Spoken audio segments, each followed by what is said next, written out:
If I injured a disc in my back today, these are some things I would do to help alleviate some of the pain.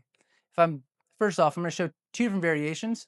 One, if I'm able to get on the floor, if I'm capable of that. Another one, if I'm not able to get on the floor and we're just going to be seated. But if I'm able to get on the floor, we'll go through those two first.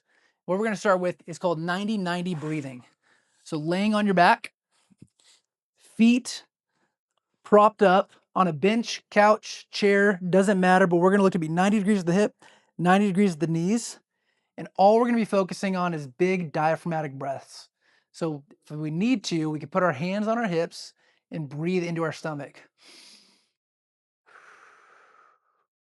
Feel free to spend anywhere from 3 to 5 minutes here, or even longer if you're really suffering from pain that you feel like you can't escape and can't get away from.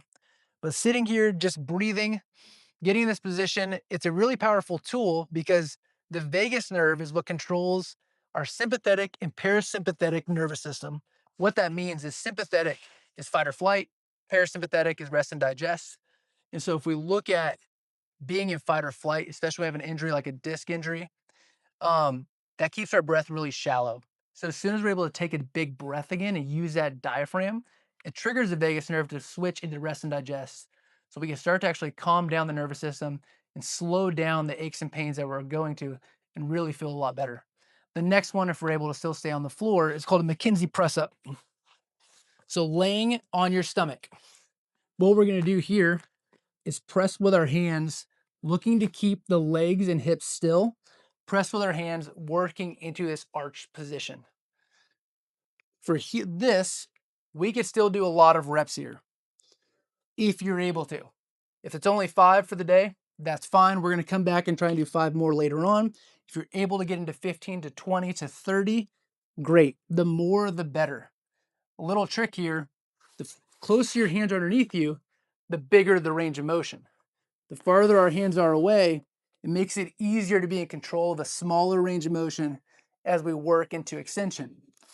And the way this right here, this press up is valuable, because if we look at our spine and it sits on top of each other, we have a disc in between. If we have a disc herniation pushing back, and I start to go into extension, as this closes, it opens up less pressure on that side, so the disc wants to work towards the front and kind of reduce the size of that herniation, which is really valuable.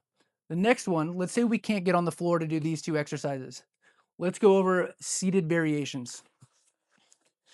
So if I am seated and I'm sitting here, what I want to do is still go back to the breath. So elbows will rest on our knees, our hands are going to come up under our chin, and we're just going to try and relax and let ourselves slouch into this position. From here, same thing, we're breathing. Really trying to fill that abdomen. We're getting the same benefits as we were on the floor. With a little bit of flexion, as we breathe, it starts to expand those vertebrae, which gives a little more space for the disc to start to work back. Next thing after that is we're going to try and get upright, and I'm going to just try and wobble my hips. So it looks like, hey, we might be dancing. Might look a little like salsa. It doesn't feel like it at the time, but we're just trying to work back and forth and just restore a little bit of motion. The more motion we can restore, whether it's through extension, through wobbling, and we can control that breath, does a really good job reducing pain and at least start get you moving again to get you back to what you want to be able to do.